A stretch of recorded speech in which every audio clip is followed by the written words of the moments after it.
Good morning, everyone. This is Glennis Archer again. Hope you guys are doing well. This is my channel of advice and tips on those of you who are considering remigrating to Guyana after many, many years of a successful life overseas. I hope what little of what I have to share is useful. So today I'm going to talk about the ID card. So the ID card is a most important, valuable item here in Guyana. It carries a lot of weight. It would be similar to what North America and Europe would use as driver's license. For some reason, having a valid driver's license in Guyana is not as important or doesn't carry the weight as having a valid national ID card. So one has to that's the first item you need in order to move around and be identified as a person, as an active living citizen in the society. So you get your ID card by going down to the GCOM office. They have several offices. There's one, the head office is in Church Street, and then there's also another annex office in Sheriff Street in Camberville. So you go in there. In order to have an ID card, you need a birth certificate, and I believe that's all you need, as far as I remember. It's been a while now, it's been 8 years, but I think a birth certificate is the most important document that you might need, and a passport if you had one. So once you get that, unfortunately now, the distribution of ID cards, it's not something as simple as going into the office, signing the form, putting your signature and taking a picture and getting it. Oh, and also you have to, do you need photographs? I think sometimes you do. The older ones, you did need a photograph. It's not that simple. They only do distribution of ID cards twice a year. Earlier in the year, around May, June, and then later down in the year. And I'm not sure the reason for that. And I'd definitely be more than happy to get into information. If those of you feel it's pertinent to know that, I can do some research and find out why that is. So once you apply for the ID card, it will take up to 6 weeks for you to get it. They will call you. You'll leave your a valid contact phone number. They will contact you, and then you will go down to the office and uplift it. So that's it. That's the first thing. So that's a long, drawn-out process. Like I said, it's 6 weeks, and it's only twice a year. But the ID card is the basis of getting everything else. The other important document you need to get is a TIN, a tax identification number. And this comes in the form of a certificate. It's an 8x10 certificate. It's called a TIN certificate. And you get that at the GRA, the Guyana Revenue Authority, which will be similar to those of you overseas as the IRS office. So you go down to the Guyana Revenue Authority, which is located on Camp Street, and you tell the receptionist or the young lady at the information desk that you want to apply for a TIN. She'll give you the form, and then she'll ask you if you have the requisite supporting documents. What I will say about Guyana is that you need a lot of supporting documents. It's almost as if you have to prove that you are who you say you are. And for me, that was quite troubling. I haven't spent many years overseas, but I've learned to understand that's what it is, and fortunately, that's the way it is. So you'll need supporting documents, and for the TIN certificate, to apply for that, other than the form and the fee, you will need proof of address or proof of residence.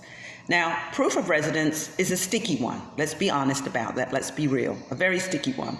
Because if you've never lived here before and you're now remigrating, you really don't have proof of residence. So proof of residence is something that would be like a utility bill in your name with your address on.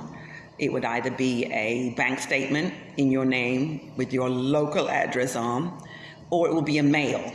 So those are sticklish things, and it's quite something to get around that, because if you haven't lived here, obviously you don't have an address.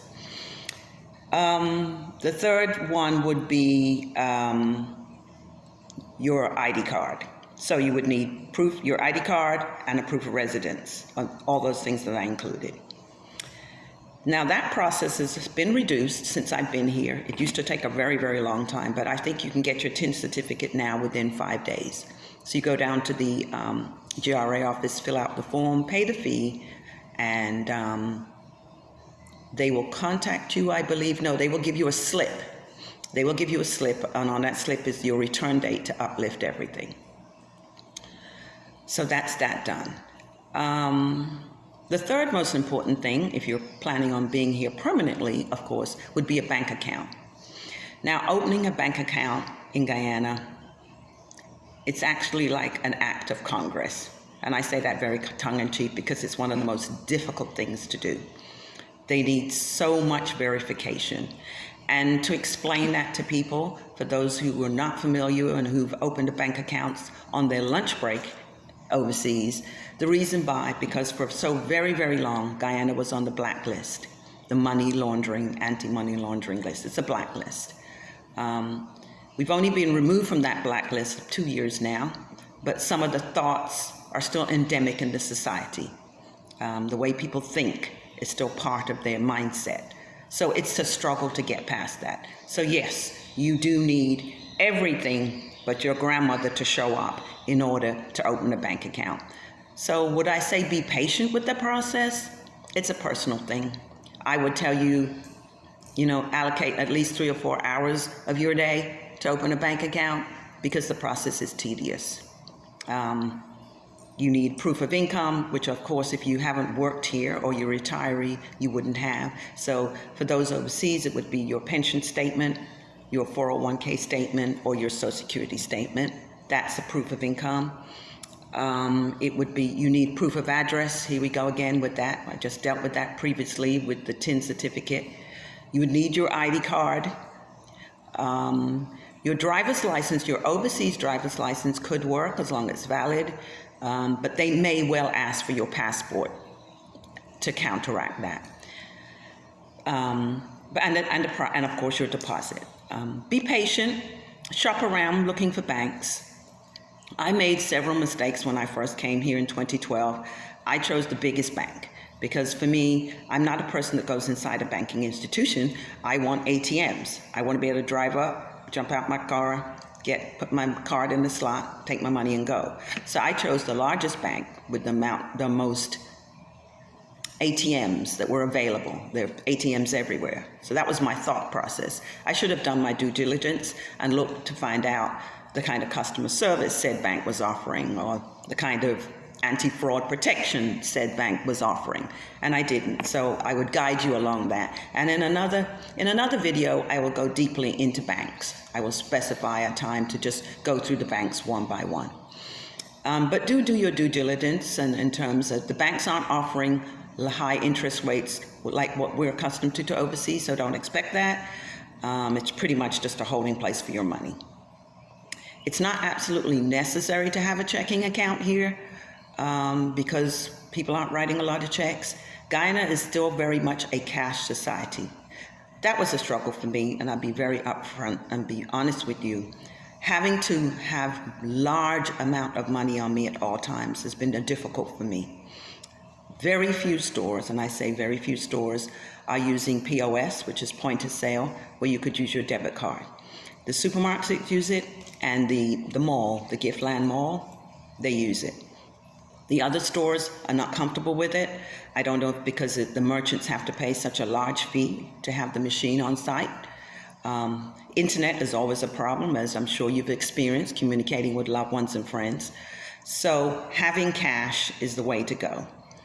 So think about it, put a lot of thought and process in it, and do your due diligence before you decide where to place your money.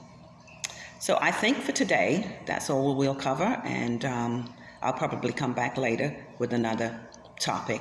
If you have any questions on that, if you have any questions on the TIN, the ID card, opening a bank account, let me know. I'll be happy to oblige.